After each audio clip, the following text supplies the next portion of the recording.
भक्तों, आज मैं आपको बताने जा रही हूँ शिव पुराण के रुद्र संहिता के अध्याय 41 के द्वारा किस प्रकार तुलसी जी ने भगवान विष्णु को श्राप दिया और किस प्रकार तुलसी जी का सालग्राम जी के साथ विवाह हुआ। कृपया आप ध्यान पूर्वक सुने। जब शंखचूर्ण और शिव जी में महान युद्ध हो रहा था, रणभूमि में आकाशवाणी हुई सुनकर जब देवेश्वर शंभु ने भगवान श्री हरि से कहा, उस नारायण कवच को लेके आओ, अन्यथा वह शंखचूर्ण नहीं मारा जाएगा। तब वे तुरंत ही अपनी माया से ब्राह्मण का वेश धारण करके शंखचूर्ण के पास जा पहुँचे और उन्होंने उनसे वह उच्च कवच मांग लिया।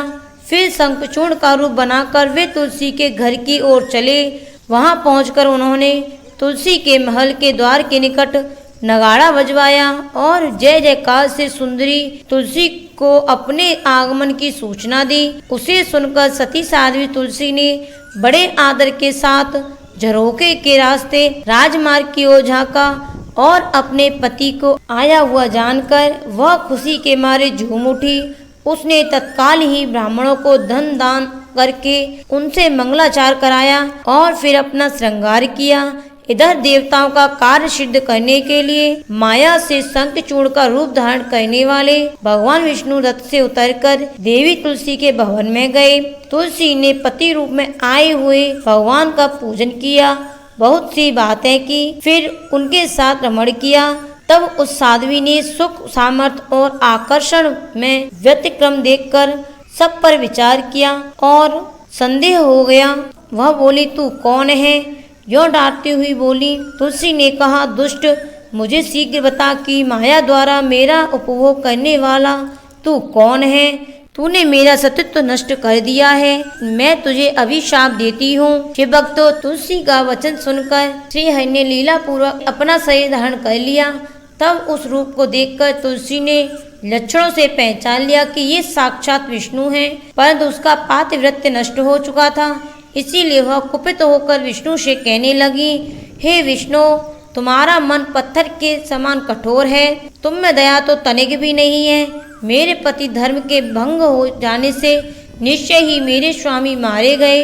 तुम पत्थर के समान कठोर, दया रहित और दुष्ट हो, इसीलिए अब तुम मेरे शाप से पत्थर के स्वरूप हो ही जाओ।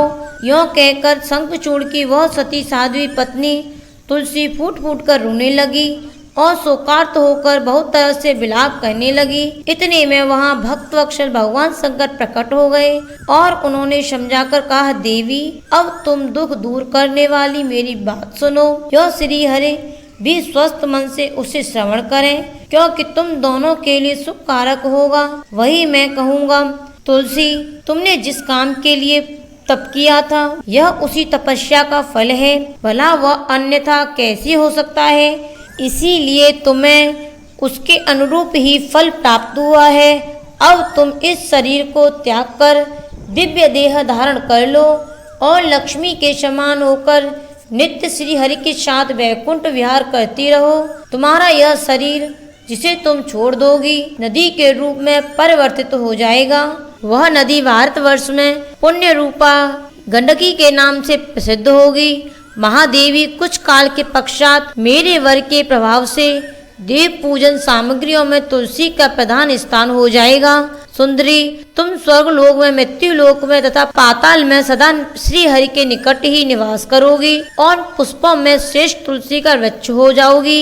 तुम वैकुंठ में दिव्य रूप धारिणी वृक्षाधिष्ठात्री देवी बनकर सदा एकांत में श्री हरि के साथ क्रीड़ा करोगी। भारतवर्ष में जो नदियों की अधिष्ठात्री देवी होंगी, वह परम पुण्य प्रदान करने वाली ही होगी और श्री हरि के अंशभूत लवण सागर की पत्नी बनेगी तथा श्री हरि भी तुम्हारे शापवश पत्थर का रूप धारण करके भारत में गंडकी के नदी के जल के निकट निवास करेंगे।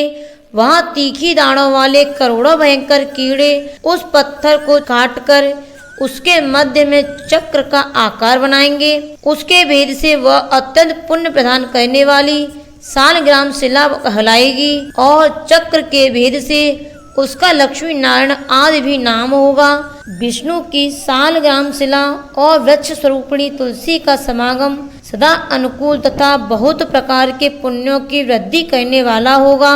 भद्रे, जो सालग्राम शिला के ऊपर से तुलसी पत्र को दूर करेगा उसे जन्मांतर में स्त्री वियोग की प्राप्ति होगी, तथा जो शंख को दूर करके तुलसी पत्र को उठाएगा वह भी भार्याहीन होगा और 7 जन्मों तक रोगी बना रहेगा।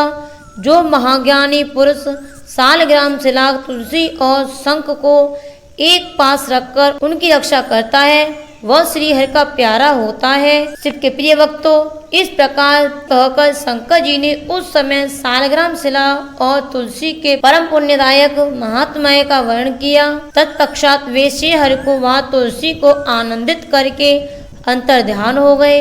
इस प्रकार सदा सत्पुरुषों का कल्याण करने वाले शंभु अपने स्थान को चले गए। इधर शंभु का कथन सुनकर तुलसी को बड़ी प्रसन्नता हुई। उसने अपने शरीर का परित्याग करके दिव्य रूप धारण कर लिया। तब कमलापति विष्णु उसे साथ लेकर बैकुंठ को चले गए। उसके छोड़े हुए शरीर से गंड की नदी प्रकट हो गई और भगवान अच्युत भी उसी के तट पर मनुष्यों को पुण्य प्रदान करने वाली शिला रूप में परिणत हो गए। उसमें कीड़े अनेक प्रकार के छिद्र बनाते हैं। उनमें जो शिलाएं गंडकी के जल में गिरती हैं वे परम पुण्यप्रद होती हैं। जो स्थल पर ही रह जाती हैं उन्हें पिंगला कहा जाता है और वे प्राणियों के लिए संताप कारक होती हैं। शिव भक्तों, इस प्रकार मैंने आपसे शंभु का सारा चरित्र जो पुण्य प्रदान तथा मनुष्यों की सारी कामना को पूर्ण करने वाला है तुम्हें सुना दिया है। यह पुण्य कथा जो विष्णु के महात्म्य से संयुक्त तथा भोग और मोक्ष प्रदाता है तुमसे मैंने कह सुनाई है। शिव भक्तों, यदि आपको मेरी वीडियो पसंद आए तो मेरी वीडियो को लाइक करें और आगे की जानकारी के लिए चैनल को सब्सक्राइब करें और कमेंट में हर हर महादेव जरूर लिखें।